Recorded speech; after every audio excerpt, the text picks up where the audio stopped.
เอาสบายดีมาทุกคนมาเจอกันหน้าเดิมๆกันแหละห้องนี้เขาพากันมาลิ่นกีฬาใช่ปะคนรัสเซียโคตรนิยมคือสโนว์บอร์ดเดี๋ยวมื่อนี้มากันจะคนปะอ๋อนี่ก็จะมีซ่องของตัวเองชื่อซ่องเนี่ยเอาลองมาบึงชื่อซ่อง NGO Official ช่องโง่ช่องโง่ช่องโง่ที่กันนั่งกินโอเลี้ยงเก่งเชียว บอสที่เหลือมันเทสมุน เอาหุ้นซิ่งไหนมาลิ่นสโนว์บอร์ด รู้สึกตื่นเต้นเลยอันนี้ก็เป็นครั้งแรกของพวกเราเลยรู้สึกตื่นเต้นโคตรเลย โอ้ my god มาเที่ยวที่3แล้วกันยังมีความเป็นไปได้ไหม โคตรปลอมเลย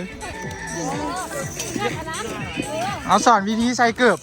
วิธีใช้เกลือก็ยังใส่บุกเป็นสอนวิธีใช้เกลือจานแทบเลยใครใส่เป็นเนี่ย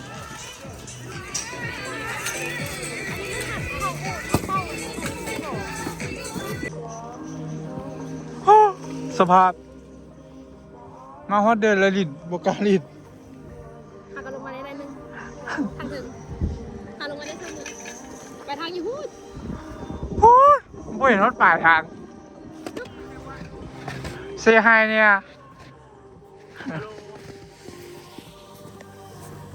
ไปแล้วข้างหน้ายกส้นตีนขึ้น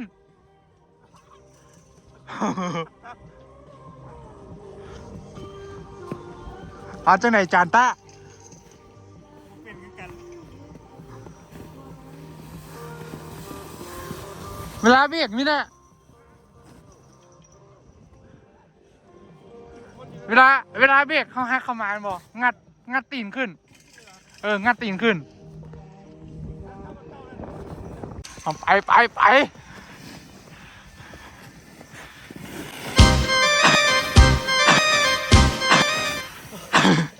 โอ้ยาก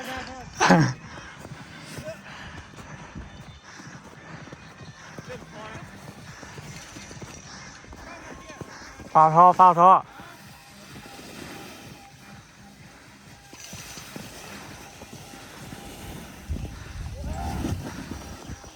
มิเต้ค่ะมันเริ่มไวขึ้นมิเต้เขาหักมาใส่กลางๆแล้วพอดลงน่ะหักเข้ามาฮะ มาหลายแล้วมันล้ม กันเขางัดหลายมันจึงล้มเขาก็ไม่ต้องงัดหลายงัดหน่อยหนึ่งแล้วชิเบตค่อยๆลง ก็ไปทางหน้าถ้ามันเบรกได้เลยวะ คันมันลงอย่างชี้นี่วะยกกันส้นขึ้นสลับกัน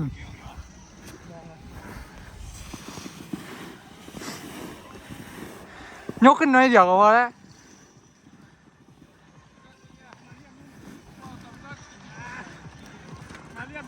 คือกันยกขึ้น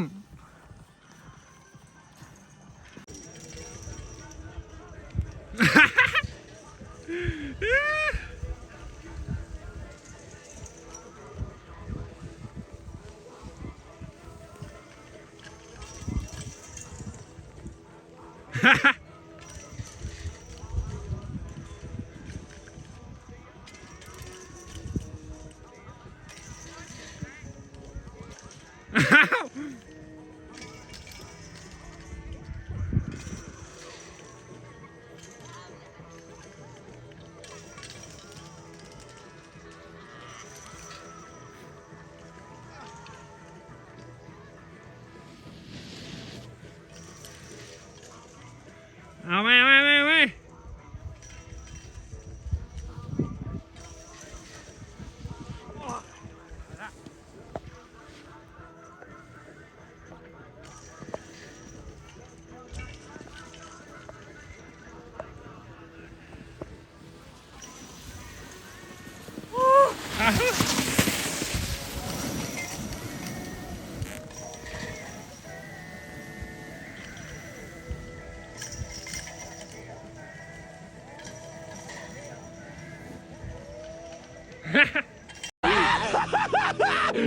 Finally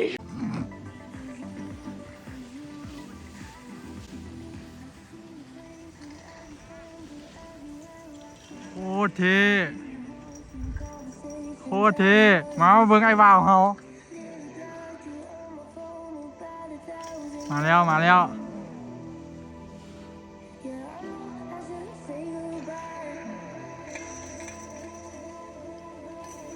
เอาเพื่อนว่าค่อยเป็นค่อยไปเพื่อนว่าเกือบละเกือบละเกือบงามงามแล้วงามแล้วเกือบงามแล้วไปไปไป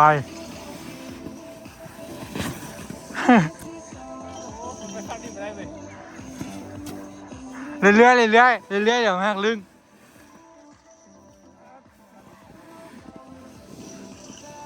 โอ้ข้าเจ้าลินโคตรชิว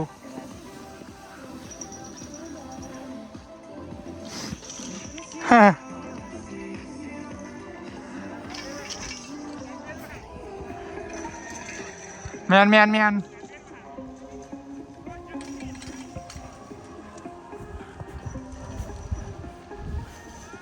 say hi say hi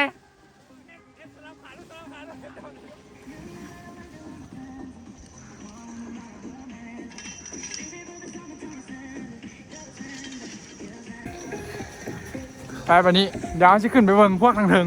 ให้กระเจ้าขี่เป็นว่ากระเจ้าขี่เป็นบ่ คือว่าไม่เห็นพักลงมาจะเถื่อ โอ้เมื่อยขนาดขอบเดียว เบิ่งสภาพแบกบอดขึ้นค่อย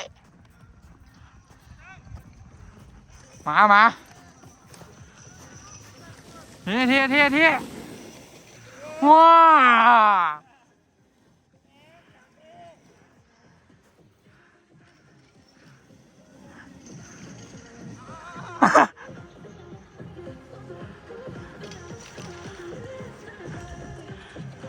เกือบรอดแล้ว กระติดเรียกสินะตัวใหม่ นี่พอดี ประมาณนั้นเองครับ นี่ลงได้ค่อยลงได้ ตามไปรถค่อยๆขี่จากที่เลยขี่ในท้ายนี่ไปเลยแต่ยืนก้อนทำอิดยืนแข็งๆก้อนไปเองไป ไม่ยันลงเด็ดลงที่ซื้อแฟนนี่มันจะมืดนี่ ไปแงนลงค่อยแงนได้ไหมตีขึ้นตีนั้นยกขึ้น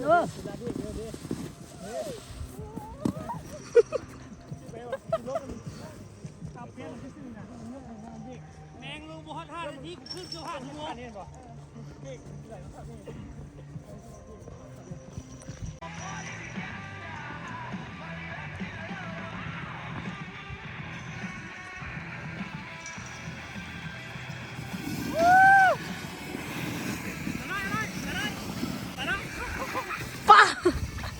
หนักกันเก่า Wait a minute. Who are you? จะเย็นติดตัวไหลเองค่อยๆต้องเหนื่อยอยู่สั้นย่อตัวอย่าย่อมาทางหน้าอย่าย่อเลยย่อดิจิไปคอยเบียดเจ็บจะลุก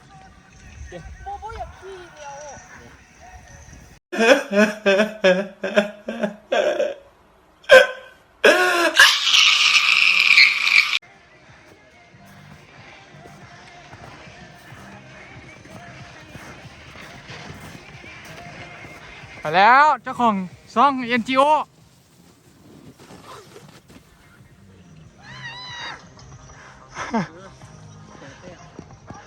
สูตรต่อไป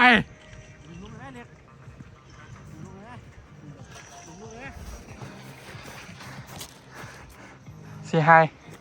ให้จานกินน้อย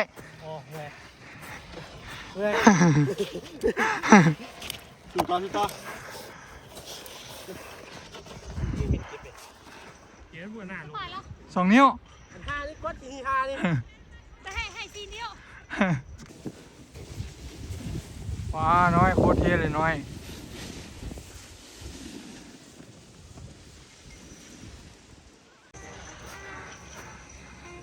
ไอ้น้องว่าน้องขี่เป็ดยู่มันก็โดนคิวเป็ดเงื้องเนี่ย ไปแล้วงาม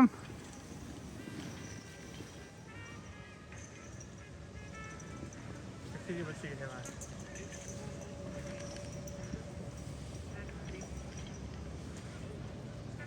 ใส่เกลือหรือไม่บอลคือว่าจะฆ่าขึ้นซีมาเดสถ้าขึ้นซีแล้วครับไปนะเริ่มเลย มีคนจับบ้อง โอเคอยู่ไป จับไปได้ ขี่แซกสิเด้อเข้าใจปะ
ถ้าฝนมันเบรกได้เฮ้ย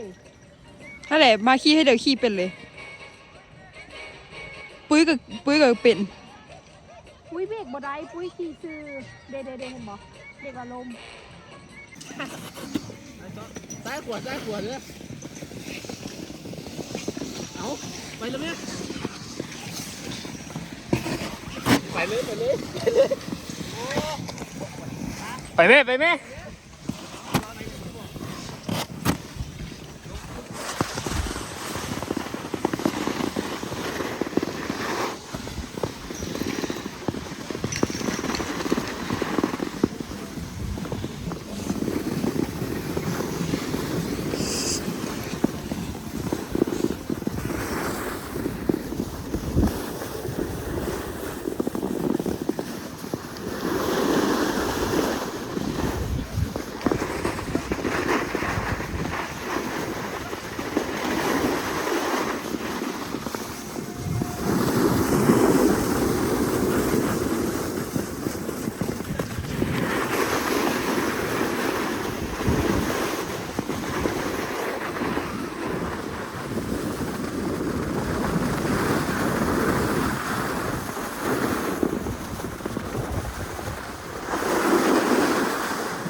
เอารวบแล้ว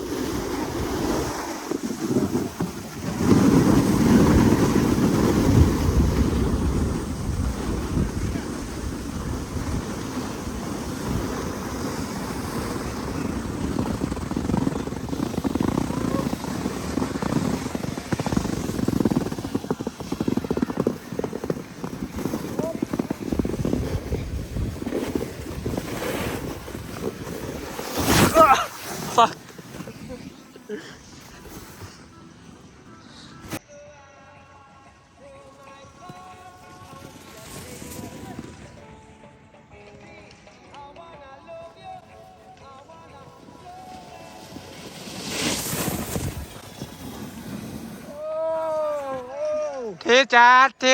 ด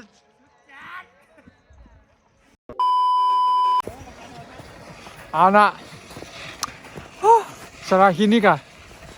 ถือว่าขอบใจทุกคนที่ว่าอดทนเบิ่งพวกเขาล้มลุกคลุกคลานมา จังไหนตะ เมื่อยบอกได้คำเดียวว่าเมื่อยมันเมื่อยขี้เลยเมื่อยขึ้นภูเลย เบิ่งภู เนี่ยขึ้น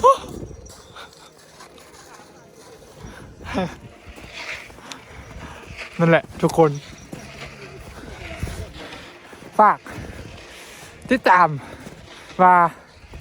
คลิปต่อไปเขาเชียดเอียงมาให้เบิ่ง เดี๋ยวเราจะไปสัมภาษณ์กับเจ้าว่าเจ้ารู้สึกจะไงในคลิปนี้เนาะ โอเคผมรู้สึก เมื่อยหลาย เมื่อคีสโนว์บอร์ด เมื่อยยาคือ เมื่อขึ้นคอย คือ หายวันผมรู้สึกครั้งแรกคีสโนว์บอร์ด โอ้รู้สึกคักหลายอยากมาอีกบ่อยากมาอีกครั้งนี่เวียนเอาเอาพลาดเอง